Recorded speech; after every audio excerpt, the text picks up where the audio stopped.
A yoga instructor here at the Fit Factor Studio in Alhambra, gorgeous Alhambra, downtown Alhambra on Main Street. We're on all the social media sites. Check us out, the Fit Factor Studio, on Twitter, on Instagram, on Facebook, and on Snapchat. So today, just really quickly, I'm going to do a little talk, I would say, like a motivational Monday talk on what it means to live fully and what I think it means to live fully, and just specifically 3 qualities of the mind as described by yoga. So first quality of the mind, tamas, the state of heaviness and slowness in feeling or decision. So oftentimes, pretty much what that is procrastination. Oftentimes we let procrastination prevent us from moving forward with decisions that we want to make in life, or just things that we know we're supposed to be doing. Me, as example, I can always use myself as an example. I should be building my website. I should be working on my social media because I don't have any social media. And I haven't done that yet. Not because I don't have the time, not because I don't have the energy, but because I haven't done it. It's been on my mind to do it. I keep putting it off. Oh, I'll get to it tomorrow. Never put off tomorrow what you can do today. Always start and do and go through your goals with intention and with complete just commitment until you are finished with them. Second quality of the mind, as described by yoga, is rajas, action or restlessness. So an example of that would be when you should be doing something, or when you should be slowing down, when you should be winding down during the day. This would be a good example for parents. When you're going home at the end of the day, you want to spend time with your kids, but you can't because you're focused on work, or you're focused on that thing you have to do tomorrow, or that meeting with that guy, or, oh, I have to do this, I have to pay this bill. It's a distraction of the mind. It's restlessness. It's not being able to quiet the mind when you need to quiet the mind.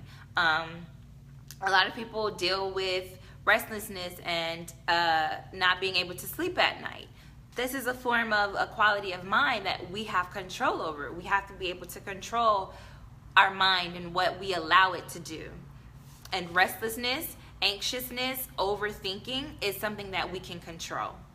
An example, something that I learned in meditation, when you are in your mind, when you are in your thoughts, and you recognize that you are in your thoughts, it is up to you at that point to detach yourself from the thought and to allow the thought to be. So a visual of that, if you were on the side of the street and there were cars driving by, and I got this from a meditation app that I use called Headspace, and the cars are driving by, you watch the cars drive by. You don't interact with the cars. You don't run out into the street and stop the cars. Or you don't try to get in the car and listen to the radio. No, you just watch the cars drive by. You detach yourself from the outcome of that car.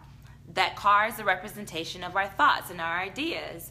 Oftentimes, overthinking is literally running out into traffic and trying to engage with every single idea and thought that comes into your mind. No, that will allow restlessness, that will allow anxiety, that will breed that discontent, that uneasiness. Just allow those thoughts to be, allow them to go forth, notice them like, that's there, okay, cool, let it go.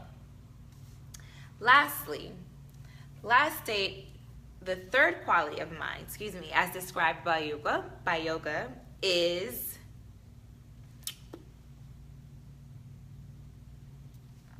oh my gosh, I didn't write it down. Well,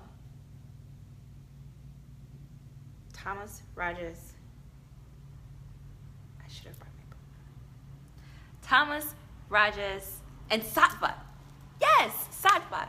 Sattva is clarity of state of mind. Thank you. Sattva.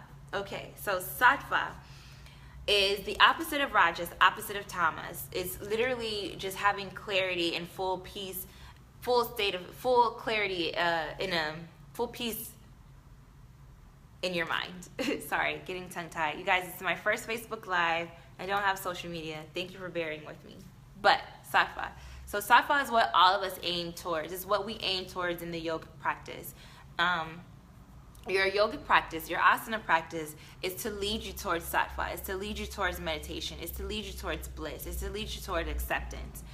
So with those in mind, with the 3 qualities of mind as described by yoga, with those in mind, tamas, the state of heaviness, the state of slowness, so pretty much like procrastination. Rajas, anxiousness, restlessness, not being able to control the thoughts or allowing the thoughts to just go, overthinking. And sattva, calmness, detachment, peace, the state of awareness, just being present.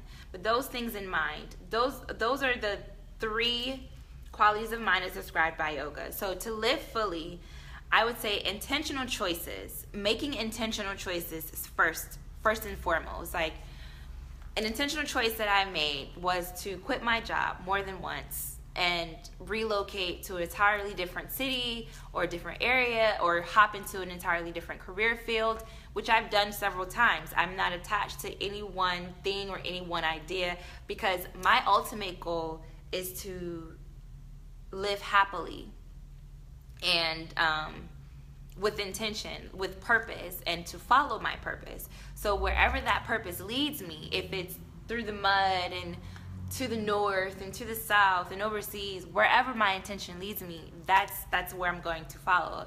I'm going to follow those choices. I'm going to make intentional choices that put me on my path, that keep me on my path, rather. Self-control. This is a hard one that I deal with. Self-control, self-discipline.